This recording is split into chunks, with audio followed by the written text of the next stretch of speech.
नमस्कार, आप सुन रहे रेडियो V1 90.8 FM। और आज हमारे साथ सहायक निदेशक पर्यटन हमारे बीच में श्रीमती सुमिता जी मीणा है। तो सबसे पहले तो मीणा जी मैडम, आपका स्वागत है हमारे स्टूडियो में।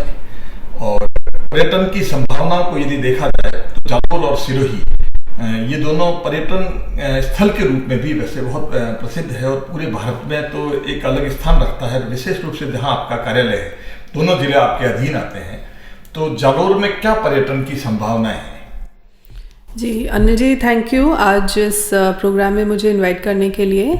और जैसे कि आपने बताया, मेरा ऑफिस जो है टूरिज़्म का वो माउंट आबू में हम बैठते हैं और हमारे अंडर सिरोही और जालोर दोनों डिस्ट्रिक्ट आते हैं, जिसमें अभी पर्यटन की संभावनाएं बहुत ज़्यादा हैं। हमने कोशिश की है कि यहाँ पे जो है, जो स्टेक होल्डर्स ऑलरेडी टूरिज़्म में काम कर रहे हैं या एग्जिस्टिंग हैं, उनको भी जैसे हम इंक्लूड करें अपने पॉलिसी मेकिंग में, डिसीजन मेकिंग में।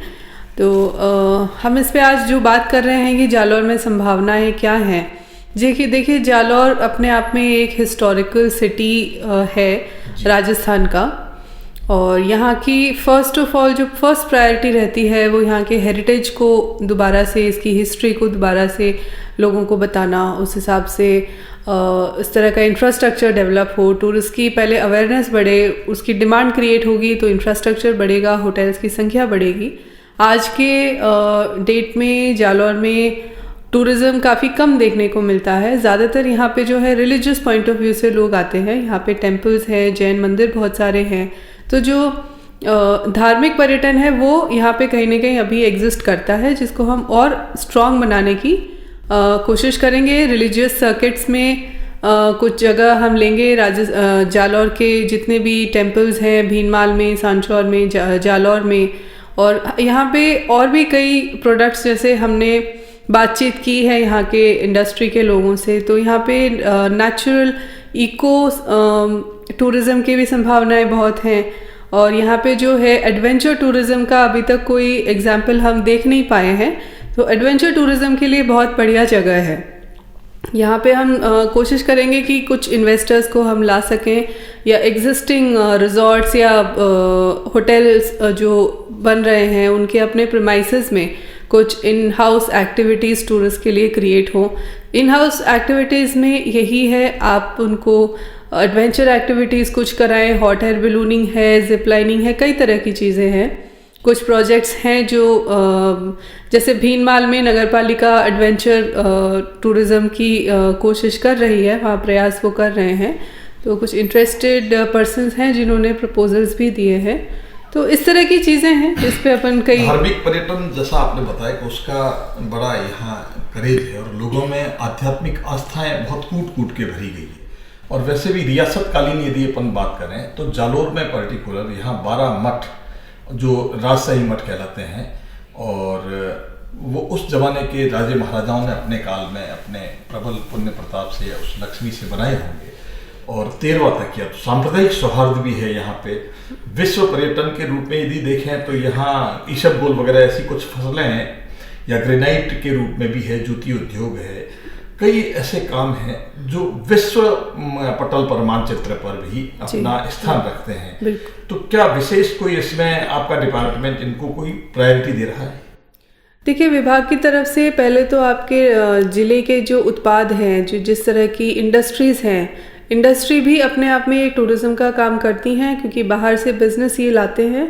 और ग्रेनाइट इंडस्ट्री क्योंकि जालोर की सबसे ज़्यादा फेमस है, तो हम समझते हैं कि इंडस्ट्रियल टूरिज़्म भी एक इसका पर्सपेक्टिव हम देख सकते हैं टूरिज़्म का, जिसमें बिज़नेस टूरिज़्म हम कहते हैं, जो आज की डेट में हम बिज़नेस टूरिज़्म के नाम से जानते हैं। तो ये प्रोडक्ट है, ग्रेनाइट भी एक अपने आप में बहुत वैल्यूएबल प्रोडक्ट है, तो जो वर्ल्ड लेवल पे भी एक्सपोर्ट में भी काम आता है। यहाँ का जैसे जालोर का तो ग्रेनाइट की क्वालिटी ही एक अलग लेवल की है। और जैसे आप कह रहे हैं जूतियों की आप बात कर रहे हैं, तो बड़गांव की जूतियाँ हो गई, और आपके खेसले जो है लेटा के, तो ये सब जो है मतलब मिट्टी का भी आपके हरजी मामा जी के जो घोड़े आप बताते हैं, तो ये भी चीज़ें बहुत यूनिक है जो इसी ज़िले में पाई जाती है। और जिस तरह के उत्पाद हैं यही बनते हैं, तो इन लोगों को हम प्रमोट करने के लिए, जो कारीगर हैं उनको प्रमोट करने के लिए विभाग की तरफ से, और इंडस्ट्रियल स्टेटस और एक जीआई टैग, आप समझते हैं क्या होता है जीआई टैग? कोई भी प्रोडक्ट को मिलता है तो वो अपने आप में उसका एक स्थान प्राप्त होता है, एक प्रमोशन होता है, उसका एक लेवल अपने आप में बनता है। अभी हाल ही में जैसे राजस्थान टूरिज्म विभाग ने यूनेस्को के साथ में कुछ प्रोडक्ट्स को प्रमोट करने के लिए कुछ प्रोडक्ट रिलेटेड इवेंट्स आयोजित कराए हैं कई जगह पे, जैसे जैसलमेर में हो गया, जोधपुर में यहाँ के जो प्रोडक्ट्स हैं, यहाँ भी जो लेदर की जूतियाँ हैं, लेदर के प्रोडक्ट्स हैं, इनको हम प्रमोट करने के लिए कर रहे हैं। तो यहाँ भी कुछ हम इस तरह का प्रयास करने की कोशिश करेंगे कि लेटा के खेसले जो है वो बड़गांव की जूतियाँ हैं, हैंडमेड होती है, यूनिक होती हैं, तो उसमें जो उनकी मेहनत है, उनकी जो कला है, उसको उभारने की हम विभाग से कोशिश करेंगे।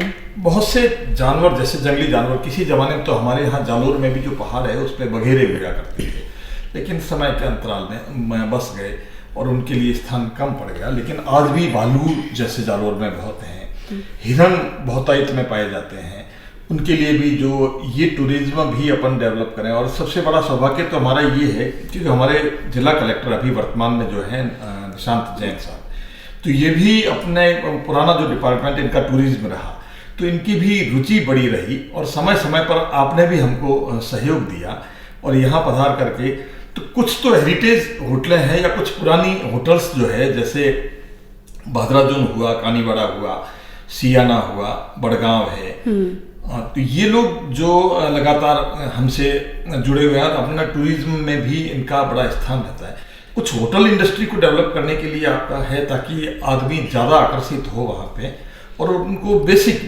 मूलभूत सुविधाएं, खाना पीना, रहना, ये मुहैया हो जाए। जी बिल्कुल, होटल इंडस्ट्री के लिए देखिए अभी जो सीएम साहब की घोषणा में टूरिज्म को जो है इंडस्ट्री घोषित किया है, तो उसमें कई रियायतें दी गई हैं होटल